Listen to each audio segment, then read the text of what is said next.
Salut, ici c'est Louis Langlois, pour les Amis de la Terre de l'Estrie. Aux Amis de la Terre, on crée un nouveau comité.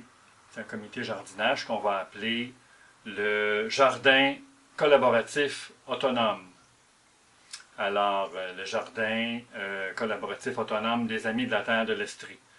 On recrute présentement, on cherche à travers les adhérents du marché 30 à 50 personnes qui sont volontaires là, pour embarquer dans ce comité-là. On va faire du jardinage tous ensemble. On va avoir un jardinier qui va s'occuper de jardiner pour tout le monde, puis en même temps, on va collaborer tous ensemble pour faire avancer ça, ce jardin-là. Alors, ça va être un terrain qui va se situer sur la municipalité de la ville de Sherbrooke pour que tout le monde puisse y avoir accès, soit en transport en commun ou que ça ne soit pas loin d'une façon ou d'une autre. Et puis, ça va être un terrain qui va avoir au moins un acre, enfin, je l'espère, parce qu'on va se mettre tous ensemble pour trouver ce terrain-là, pour trouver le bon terrain ensemble.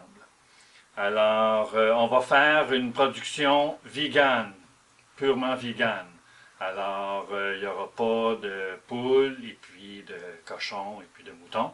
Et puis, on va faire pousser des fruits, des légumes, des céréales, des légumineuses et des noix. Alors, et puis, on va les avoir frais, on va les avoir conservés également, soit par déshydratation ou dans les caveaux. OK? Alors, c'est un jardin, donc, autonome. C'est-à-dire qu'on n'aura pas besoin d'essence, on n'aura pas besoin d'électricité, ni d'eau, ni de l'aqueduc. Peut-être un peu d'eau, là, mais pas connecté sur la ville.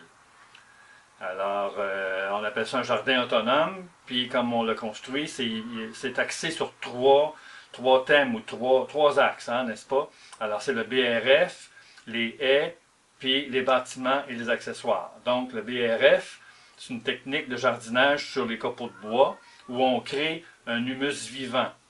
Puis l'humus vivant, lui, il assure la fertilité, il contrôle le pH, et puis il capte l'eau d'évaporation du sous-sol. Ce qui fait que c'est fondamental pour le jardin autonome, c'est-à-dire qu'on n'a pas besoin d'ajouter de compost et puis ni d'ajouter d'eau.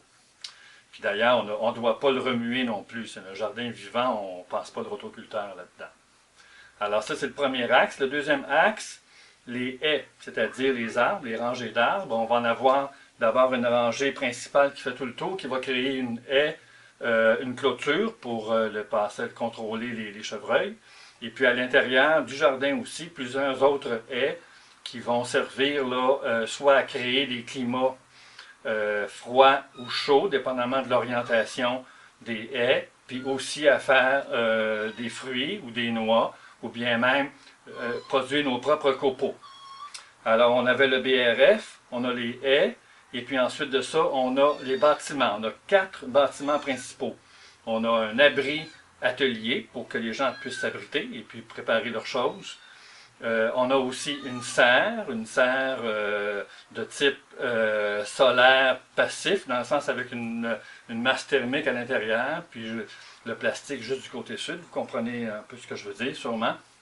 Et puis, troisième bâtiment, on va avoir une chambre froide et également un entrepôt. 4 bâtiments et des équipements aussi, des accessoires.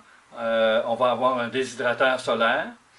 On va avoir aussi une moissonneuse-batteuse petit format pour faire des petits formats de céréales et de légumineuses. D'ailleurs, c'est là la clé de l'autonomie et puis aussi la possibilité de faire des céréales et des légumineuses. C'est très très long à la main faire ça.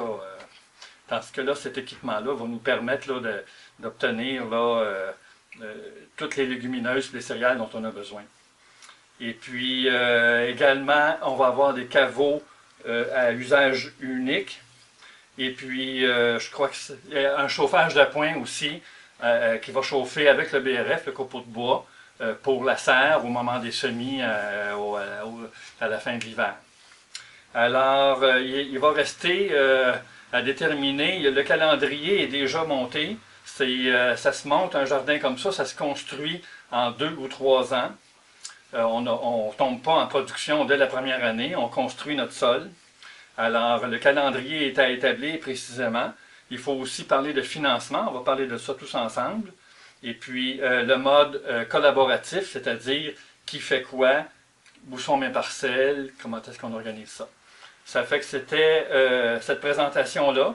Je suis content de vous avoir fait ça pour vous. Et puis, on pourra s'en reparler. Vous communiquez avec nous, soit Maude Saint-Jean aux Amis de la Terre, ou bien moi-même, Louis Langlois.